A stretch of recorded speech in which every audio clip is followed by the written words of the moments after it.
So I'm Catherine Pritchard-Jones. I'm a paediatric oncologist, now retired from clinical practice, but still involved in biomarker research and quality improvement. And I'm based in London, and I've been asked to chair this session, which has got three really fascinating talks. So the first one, which is the team from the University of York, with Bob Phillips, Lorna, Fraser and Joe Taylor, is going to be very interactive, and you're going to be asked to do some work.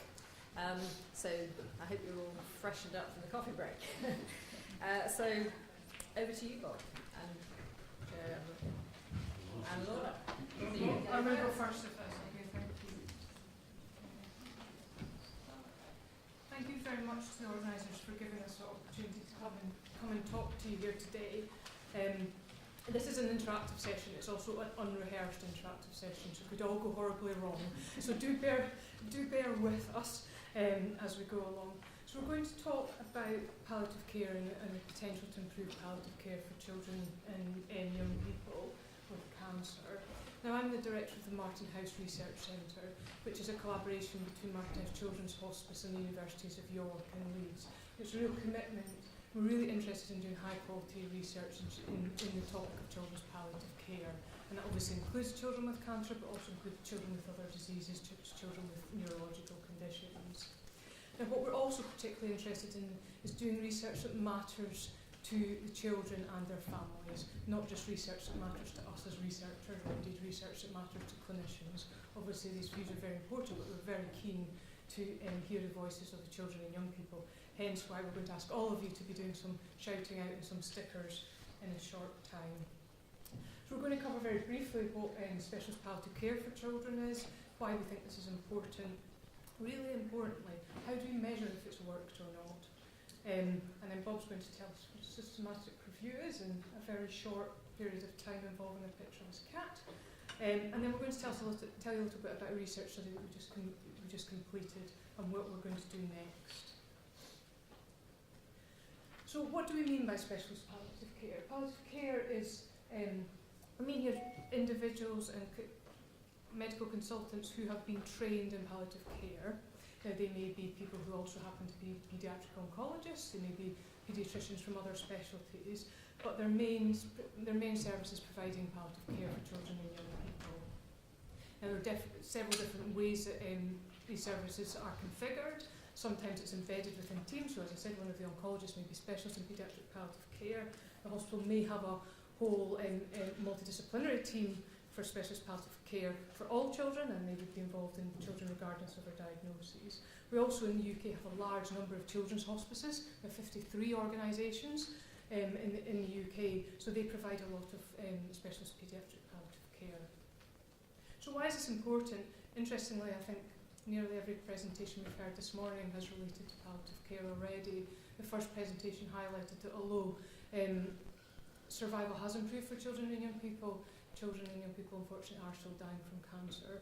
And I would have to say the first thing I thought when I saw about the ECMC and all the discussions about relapsed children is what a great time to be discussing the role of palliative care for these children who are going into phase 1 and phase 2 trials as well.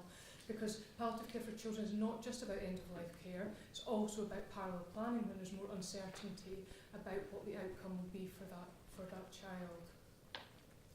So it is something that is recommended in policy that specialist palliative care services should be available to children and young people with cancer. It's also been raised in the prioritisation of the teenagers and the young adults with cancer, both 2 priorities in the top 10, but also you saw particularly the ones labelled end of life. There was a large number in the top 30. So this is important to the young people as well as to policy makers. But we knew when we started out on this work that we didn't really have a really good understanding of how the services are configured, or indeed what impact do they have? Are they making things better for children and families? So that comes on to what I want the audience to help us with to start with. And think if we were thinking about what difference should palliative care make to yourselves, either as families or to your child, or indeed if you're a clinician or another stakeholder, what do you think is important should we be measuring in any sort of studies we were trying to assess whether palliative care has made a difference? And I'm going to look to Bob now, because Bob's great at getting people to talk. Maybe he's less scary than me. But I would really like you to start shouting out some ideas if you had some things that if were... you need a mic, I can come to you. You may not.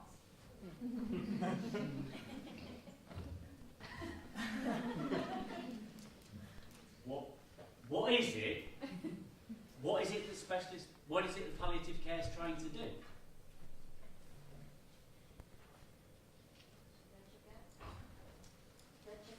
Bridge a gap between the medical staff and the family child. So Like they're told that the child is terminal, with palliative care.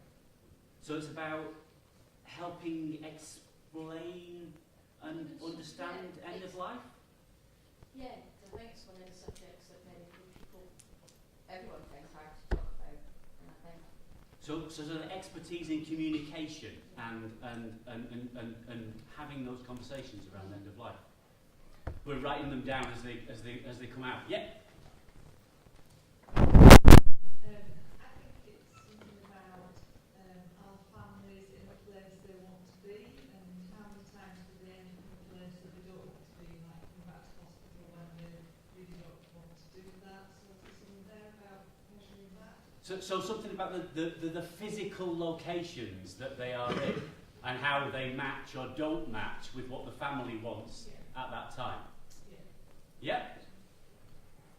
It's obvious, obviously, but symptoms. So, and not just the obvious things, but things like breathlessness, nutrition, eating, all those kind of things. I think some measures that look at all of those, but as comprehensive across all the symptoms. Palliative care is about reducing the bad symptoms that people have.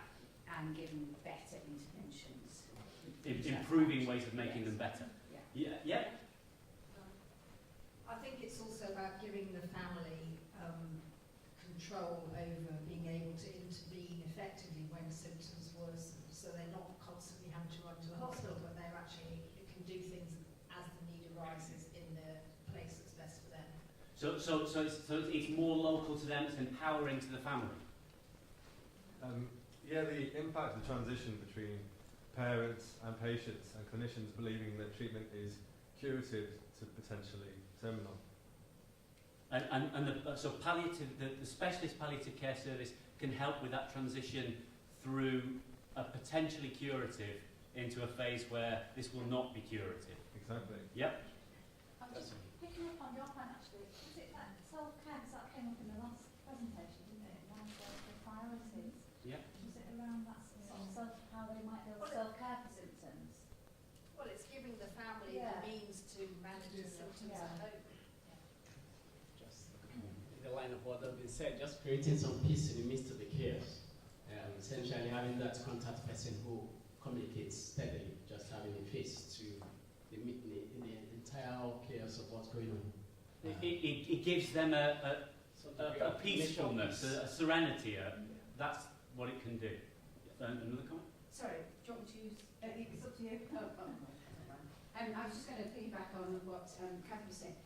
One of the studies we've just finished, which is the when Q is not likely, what came out of that is families doing things that were not necessarily expected to do and then being given the support. So I agree with you, but I think there also needs to be something that we can measure around how much support we give to families to be able to do some of these things, and the ongoing support that enables them to stay at home and do those things, but not feel on their own. That came up quite, that was quite a big issue for many families. I don't actually think that's on. So I can just shout it out. Okay, Someone at the back as well? Yeah. In a minute? Hi, I think just how to live as a family kind of goes in that position. So how do you go about normal life when you're in this position of palliative care with brothers and sisters and dinner time and breakfast time and school? Like how on earth are you supposed to deal with all of that knowing what you know? So expertise in living a life, even though that life is a shorter one. Or just doing. And Can I shout? Yeah. I think just somebody has to made my point. It's ensuring the quality of the time which is remaining rather than extending the life. So palliative being about improving quality rather than focusing on duration. I have another point to make. I think palliative care is not just about children who have got no hope of cure. I think specialist palliative care teams have huge expertise in relieving difficult symptoms which may be occurring in children who are actually going to be cured of their cancer, but they've got bad symptoms that are hard to control. You know, neuropathic pain from a bone tumor or something can be occurring in a child who's cured, who's going to be cured. Yeah. Yeah, so symptoms, but not necessarily always in a setting of end of life. Anyone? Yeah. I'm not sure if you can measure it, but obviously there are certain cases where people have been told they're entering palliative care and then and have been given a terminal diagnosis and then come out of that because other treatments become available, or they just generally surprise their clinicians anyway and continue to live and end up back in a different treatment plan. So you can measure how many people go onto a different treatment plan, whether they go for a different treatment plan outside the UK maybe, or just something else comes along. So whilst we're looking at what palliative care does, we should also think about duration of survival, even if we don't think that that's going to be a key element of it. It should be something that we assess. Yeah. We can also talk about parallel planning here. And should it only be talking about palliative care as an end of life thing? Yeah. What are the things that we want to avoid happening? Because when we do studies, if you think about studies of drugs and things, you often look to see, has it made a benefit? Has it reduced the number of people who are dying over a certain period of time? But we also keep a very close eye on the adverse effects, the side effects of the treatments and things. Are there any particular things that we should be looking at when we're thinking about specialist palliative care that we want to avoid happening? Are there any things that like that side of things? Avoid involvement too late in the process. So that the situation has progressed to a degree where the family is actually unfamiliar with the team and therefore becomes a very uncomfortable and rapid. So we should we should look at the timing, the point of involvement, and the sort of the distress that might be caused by it being too late. Yeah. Yeah. Am I able to say one more? Yeah. I was just thinking in relation to that, it's around being too late to involve children and young people in some of those decisions, and so shared decision making, and that's really around the family and the team working together. But if that comes too late, it's much more difficult. So that could be something that could be measured. On the back of that, avoiding miscommunication and communication that isn't honest. Sometimes children are involved too late, which feeds into Faye's point. They're not communicating in a way that's honest and truthful early enough, and then they're not in a position to contribute to decisions.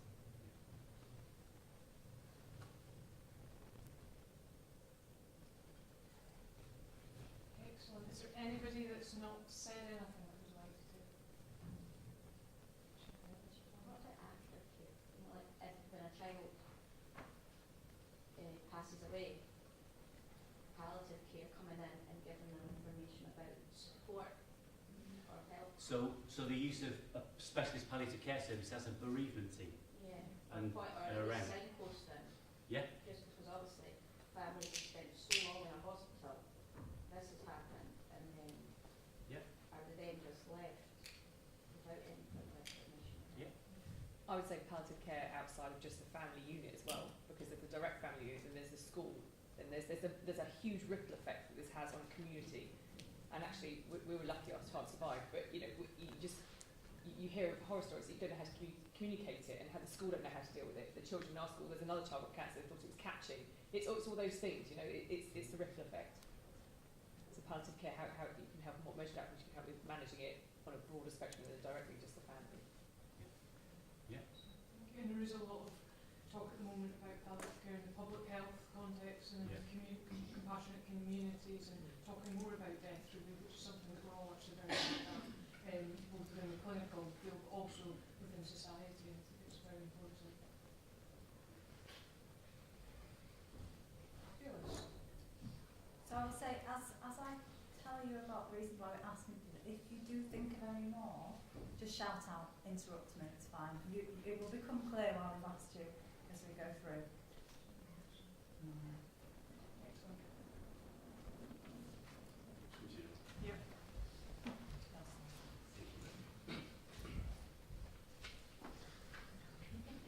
is a cat. It's my cat, Mavis. She's there just to give you a sense of calm. Just look at the cat, feel calm. Except if you happen to have a very severe cat-related allergy and it brings about near-death breathing attacks. Jess, don't look at the cat. Don't look at the cat. Most people, it's a lovely calming experience. This is because we will be talking about statistics, so I need you to be calm. What we've done here is a systematic review. They're really, really good. They're very exciting, aren't they? Are you coming? I am. That was my calm face. Oh. Now this is my excited face. Yes, I am. Systematic reviews are a type of scientific study that works by going out into the world and collecting together all of the studies that have been done to try to answer the question you're interested in. So we've gone out and we've tried to get all of the studies that tell us about specialist palliative care in children and young people with cancer. And then we've brought them together, and what you can do with systematic reviews is you can add these various things up. Now, if these are straightforward trials or studies that have got added things, essentially what you end up with is effectively one enormous study because of clever maths. You have this enormous study, and by being really big, it's more likely to give you the true answer than a study that's very, very small. For example, if I say to you, do you own a pet? And a pet is something that lives in your house or household, is entirely dependent upon you, and is not related to you by blood, marriage or civil partnership. Do you own a pet? 0% of this audience owns pets. Possibly too small a study to get the answer? Maybe. But if we asked everybody here, put your hands up if you own a pet. Put your hand up if you own a pet, or more than one pet. One hand is one pet or more than one pet. Looking round, now we can see the answer. And maybe if we'd have done that, sorry, feel free to put your hands down, or keep them up if you just want to aerate your armpits.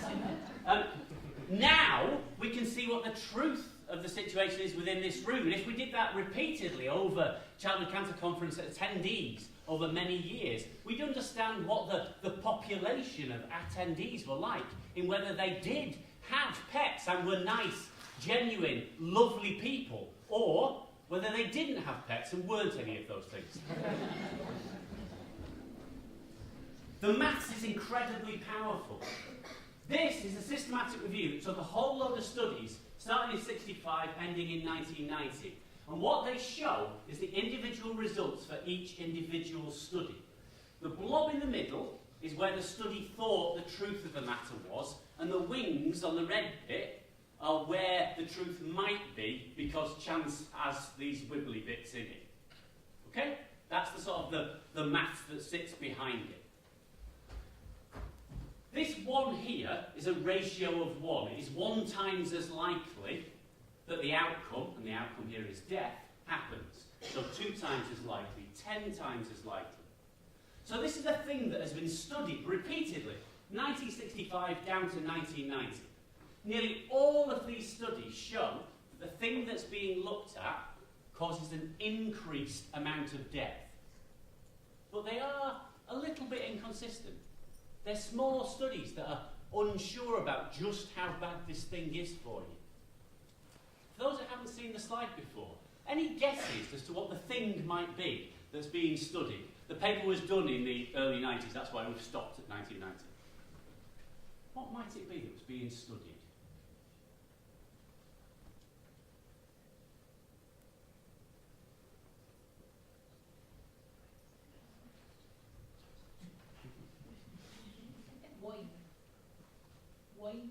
Wine! Fortunately not. Obesity. Could be, couldn't it? It isn't, but it could be. Exposure Smoking. Smoking's bad for you. Yeah, that'd do that. It's not, but it would be. Tar fumes. Tar fumes? Tar fumes. Perfumes? Cat Oh! No. It could be though, it could be. Possession of firearms. We might be all out here. That almost certainly would be. Sadly not, but not that I think evidence would make a difference to some people's political views at the moment. It's putting your baby down to sleep. On their front or on their side. Nearly every single study showed increased the risk of sudden infant death syndrome. If someone had done a systematic review, and instead of just looking at their own individual study, had added up the studies that came before it, then certainly by the 80s, almost certainly earlier on, we would have concluded that recommending people put their baby to sleep down on their front was a terribly bad thing to do, and we should not be doing it. Unlike the manuals that through the 70s into most of the 80s were recommending you put your baby down the front so that if they were sick, the sick would come out. It might do, but it increases their risk of SIDS. Systematic reviews help us come to really good answers. They're about the jigsaw. They're about going out there and getting all the pieces, not just one little piece, getting all the pieces and pulling them together so that we can see the whole picture. But sometimes we end up with jigsaws like this, where we can quite clearly see that there are big gaps. There are things that haven't been studied. There are isolated blobs in the middle that will connect to something, but we're not really sure what. So systematic reviews, in addition to giving us really clear answers, can sometimes show us really clearly where there aren't answers and where we need to look harder and need to look better. And this is one of the reasons we've done this systematic review, is to see where do we have the answers and where do we not have the answers. Where are we sure, where are we unsure? And that's what we're doing here and taking on. And now, even more excitingly, you get to hear the results of what we got so far. I'm afraid I'm not as exciting as Bob. I'll tell you that upfront now. Okay, so we did a systematic review, and I'm going to give you a flavour of the results because I'm conscious we don't just want to take things from you today, we want to share some of what we found. It will be a bit of a whirlwind tour because I'm conscious we haven't got a great deal of time. So there's more information on the slides if you are interested, and I will just try and give you a flavour of what existing research has done so far. So we wanted to look across studies that have been carried out in developed countries, so countries with similar healthcare systems, to understand what existing evidence tells us about the impact of what we're calling these specialist palliative care services, and what are the factors that seem to affect access to these services? So what are the barriers and facilitators and other factors that might be impacting on that? And this is called a flow diagram. This is what we generally produce when we carry out a systematic review, and it tells you how we end up with the number of studies we included in our review. So basically we do lots of searches for existing research, using lots of electronic databases and looking at lists of studies in other studies, and we assess whether they meet the inclusion criteria for our review, which in this case was, is it about specialist palliative care service for children, young people and young adults with cancer, and it could be any cancer, and were they looking at either the impacts or the benefits and drawbacks or factors affecting access. And we screened just over 8,000 records that we identified, and 33 studies were actually included in the review that met those inclusion criteria. And it was a mixed methods review, and what I mean by that, we included studies that collected numbers and analysed those, and studies that were using qualitative research methods, so talking to clinicians or families, and we combined both of those types, which is unusual in systematic reviews. So there aren't many reviews that do that sort of mixed methods approach, because it's quite difficult at the end to bring numbers and words together. So that's what we've done. We found 33 studies. Most of them were using numbers. There were only actually 3 qualitative studies across those 33 studies. 10 explored impact, 10 explored access, and 13 appeared to be examining both. So that gives you a bit of a flavour for what we found. Most of them were North American.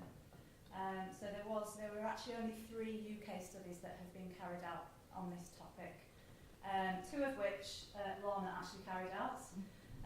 One of which looked at factors affecting access, and one of which looked at the hospital admissions as an outcome. And then the other UK study was one of the 3 qualitative studies, but it was actually published in 2001. So we only included studies after 2000 because the sort of development of specialist services is happening sort of around since that time. And it was very much looking at sort of hypothetical views about whether we should even introduce specialist palliative care services. So it has that historical context. So there's no sort of recent study that's captured clinicians' views or families' views about this in the UK. And what we were hoping to find is, what do these specialist services do? We don't really quite understand how they're configured, what the different models are and what they actually provide. But the studies provided very, very little detail about that. Beyond us being able to identify these sort of broad categories, which Lorna alluded to earlier, so that the sort of hospital-wide teams that support all children and young people that would have palliative care needs. Hospice services, which varies. Obviously not all countries have children's hospices, so lots of the North American studies were referring to hospice services that were for adults that also supported children. There was this thing called home-based services, which were found in 3 studies. We weren't really entirely sure what this was, but it didn't fit easily within any of the other categories, and it may be that it's a combination of the others that are going out and delivering home-based services, but we're not entirely sure. We can only sort of say what the research tells us rather than inferring too much what we understand about practice. And none of they weren't found in the UK.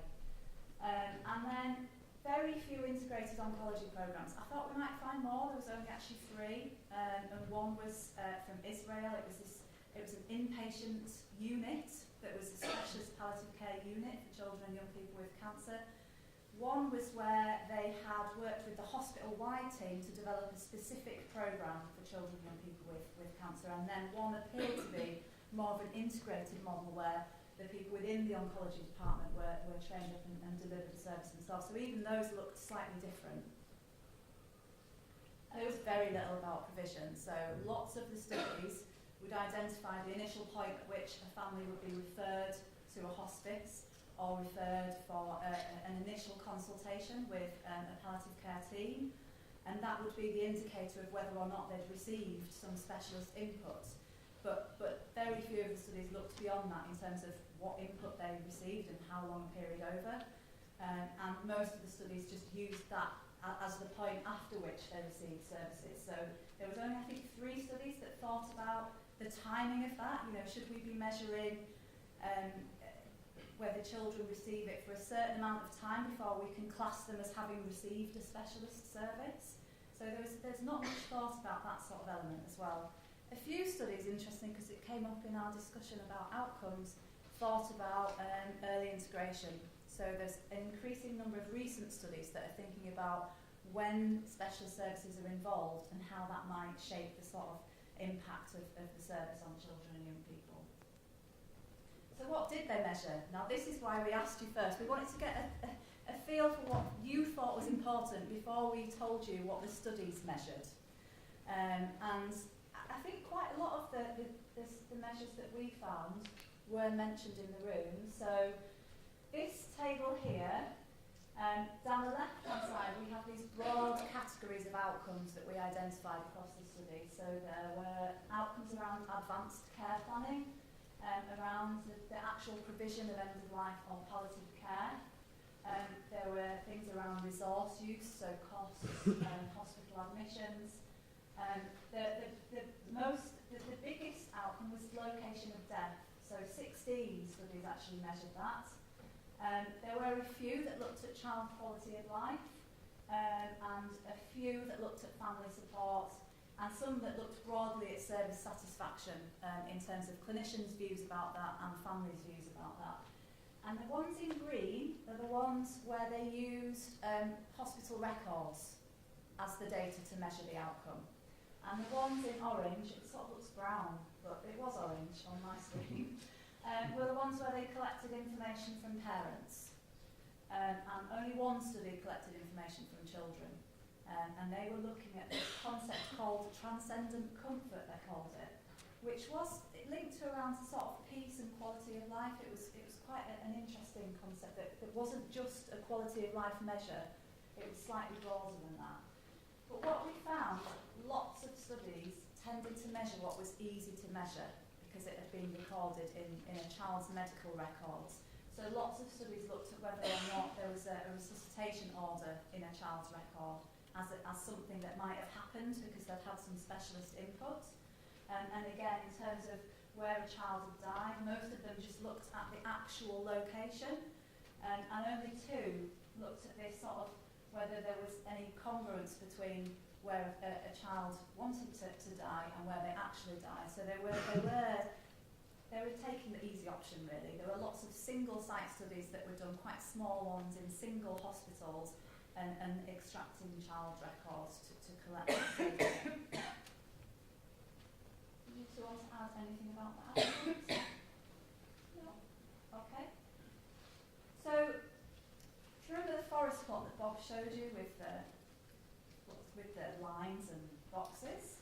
We couldn't do that for this because although we were looking at a very similar intervention, so specialist palliative care, we were concerned that quite a lot of the studies were of low or medium quality, so there were some issues about whether or not children who had received specialist palliative care were the same as children who hadn't received specialist care, which then makes comparing them really difficult. And I will come on to that when I talk about the factors affecting access. You can actually see that these children are different. There is something different in the way that children access these services that make combining the data and measuring outcomes using meta-analysis approach not appropriate, which is why we didn't do it. So it's been quite tricky to extract what this data tells us about the impact of specialist services. And there are only really 2 or 3 areas where we have any confidence that something's happening here. And it's not to say that there isn't anything happening, it's just the research so far hasn't really told us that. So we can see actually that consistently across the 9 studies that looked at advanced care planning, there appears to be more advanced care planning that happens. So documented discussions about different aspects of end-of-life care, and particularly people having resuscitation orders in place for a longer period. And the location of death, there was some very consistent evidence that there's something different there, that children who receive specialist palliative care are less likely to die in intensive care, less likely to die in hospital, more likely to die at home. But across all the other outcomes, there was conflicting findings from the studies. So some studies showed that actually hospital admissions were reduced if children received specialist palliative care, and there was other studies that showed that there was no change. None showed that it increased, but they were mixed findings, so it makes it very difficult to draw any conclusions from those. The service satisfaction element, it was overwhelmingly positive, but perhaps that was the way the data were collected in terms of that you would expect maybe to see that. Does that fit with our discussion in terms of the outcomes that were looked at? If we just go back to them there. We sort of covered all those, didn't we? We didn't. Place of care came up, and that wasn't reflected in the research that we looked at. Sorry, go on. Decision making. Yeah. Family resources. Yeah. To help them manage at home, haven't come up with the issue of quality of time and the length of time hasn't been And the ones that looked at quality of life, they were difficult to compare and they didn't really show any differences at all. So I'm going to very quickly go through the factors that examined, the studies that examined factors affecting access. So quite a lot of them looked at demographics, so sort of gender, age, ethnicity, rurality, deprivation. Quite a lot of them looked at disease, so the different diagnoses, disease duration, sort of disease status, and then there were things that looked at whether if you were enrolled in a phase 1 trial, whether that had a difference in terms of whether you then accessed specialist services. Interestingly, they also looked at some of the same outcomes that the studies that were exploring impact looked at. So some of them were suggesting that if you had for example, an advanced directive or a resuscitation order in place, you were more likely to access specialist services. But then some of the studies were saying that if you access specialist services, you were more likely to have them in place. But they didn't really consider the ordering of those variables. So it says something about this body of research, really. They looked at trends over time. There was a couple of feasibility studies, so they looked at acceptability of this sort of service. And then there were only 7 studies that looked at provider and family attitudes about barriers and facilitators that might impact on whether or not you're likely to get specialist palliative care services. I'm going to skip over this, other than to say that there's clear, consistent evidence that there are fewer referrals for haematological malignancies and more referrals for children with solid tumours. That was consistent across all the studies. So children that have haematological malignancies get referred much less than other types of cancers. The early phase trial involvement was a bit mixed, there were several studies that suggest that actually if you're enrolled in one, it may delay referrals. So there's something about timing of involvement of specialist palliative services.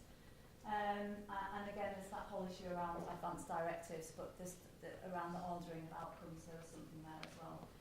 This was slightly more interesting, I think, but maybe that's because I'm a qualitative researcher, so I quite like analysing words rather than numbers. So we came up with 4 main themes from the analysis of these 7 studies. One's around understanding what specialist palliative care is, and this sense from a lot of the studies that looked at oncologists' views that, well, we already do palliative care. What is it that's different about this thing called a specialist palliative care service? And that came out of actually some of the young people and parents' views. They didn't describe it like that, but there was this sense of, well, what's the added value?